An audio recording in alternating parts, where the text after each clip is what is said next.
Hey guys, I wanted to show you this AuxLight LED bulb that I wanted to install and replace my current stock lamp with. Well, not my stock lamp, but I have an LED lamp in there, but I wanted to replace this with it. And I wanted to do a video on it just to show it to you guys. We're going to install this and then see what it looks like.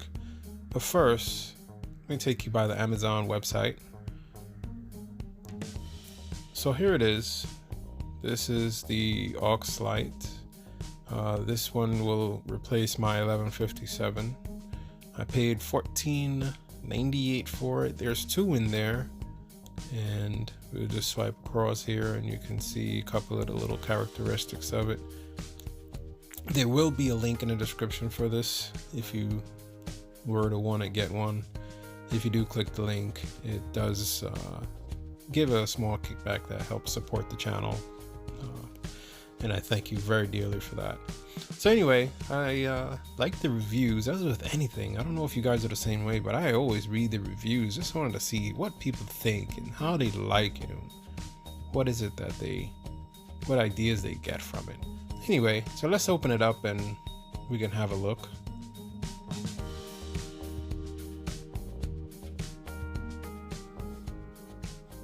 Okay, so once we take it out of the bag, we can see here that you have numerous amounts of LEDs around the side, and then looking straight on into the bulb, there is some LEDs in there also. Looks like about 3 LEDs that's in there, and this actually illuminates red. I thought at first it would illuminate white, but then after the install I saw it illuminates red, but looks to be a decent product. Okay, so I wanted to give you a look at what my rear lights look like. We're going to try not to pay attention to the right and left light, but more so this light here that I'm pointing at. Now right now I have the old LED that I have in there, and you can see it's actually not that bad. This is what it's like far away, and I'm going to walk up and I'll press the brake and you'll be able to see it. And this is just to show you what it looks like.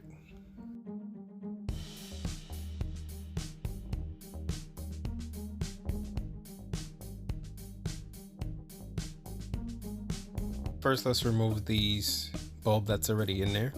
So we have 3 screws here, here, and here. And what we're going to need to do is take a screwdriver to remove those 3 screws.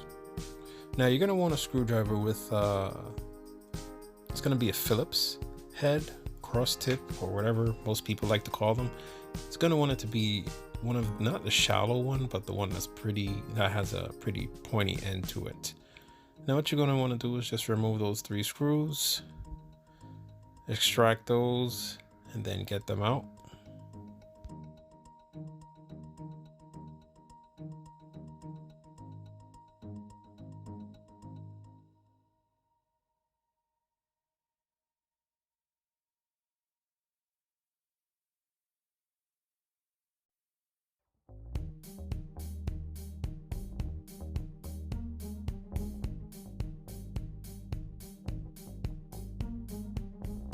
Now afterwards, maybe you will be able to remove this little lamp, or maybe you won't be able to, but you're gonna see here that I'm gonna have a little bit of trouble getting it off.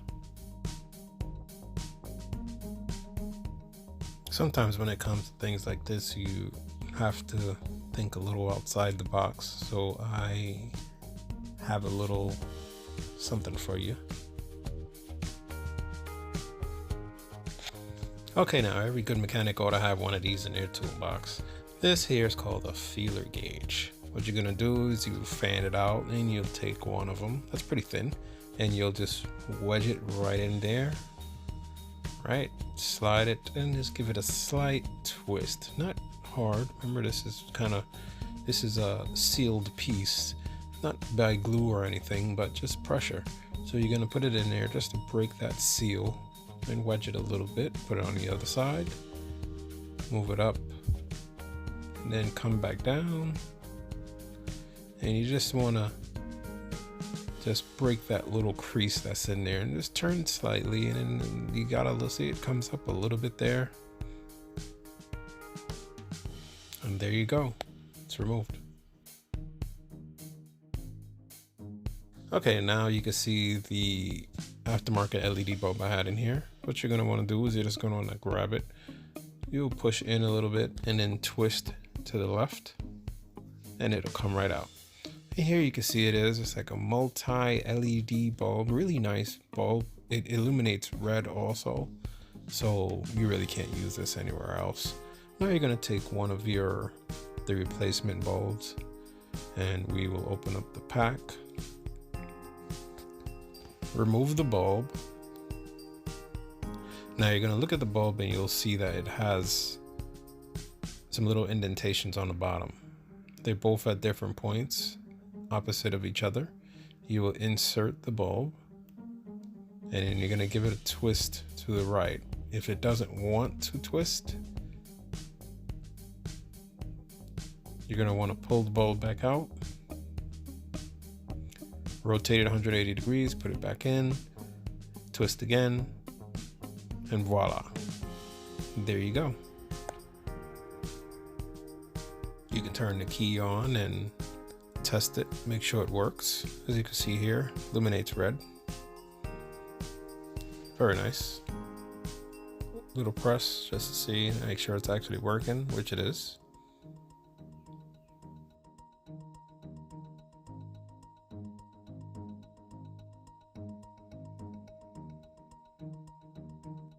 Over time, you do collect a lot of dust and grime in this area, so you're just going to want to wipe this down a little bit just to get it somewhat clean, or as clean as you can. Maybe if you want to use a Q-tip, you could, and you just wipe down that area and clean it kind of nice before you reassemble everything.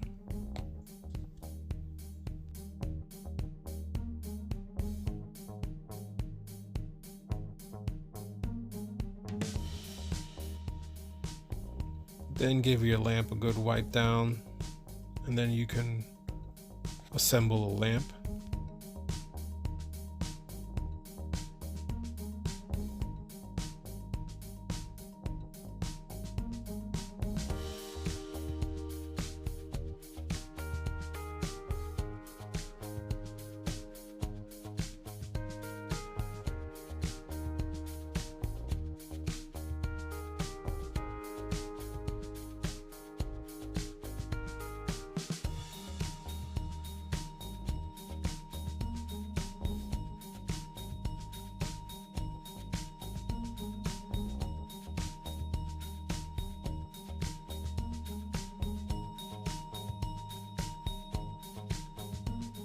Now you should be ready to insert your screw.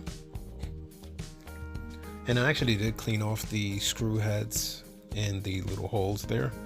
Take your screwdriver and then you're going to screw these screws in. You're not going to make these super tight now, remember. You're just making them snug. Don't go crazy because you will break the glass.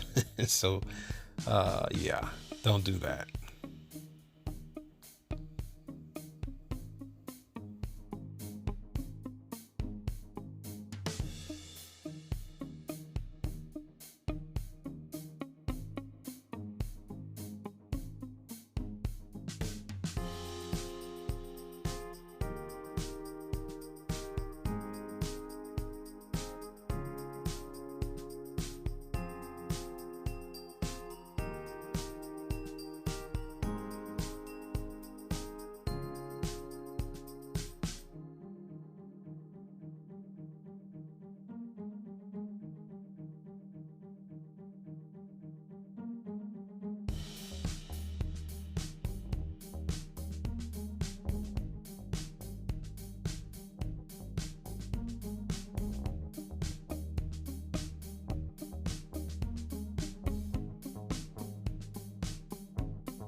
Okay, so once it's all assembled, we can set our camera up and turn the light on and let you get a look at it. Let's take a little test. Pretty bright. I think it's pretty good. I mean, it might be a little hard to see with the GoPro and focal distance issues, but I'm gonna remove my little towel here. You'll see my other lamp. This is a Phoenix. Gives 2 bursts and then a solid light, as you'll see here.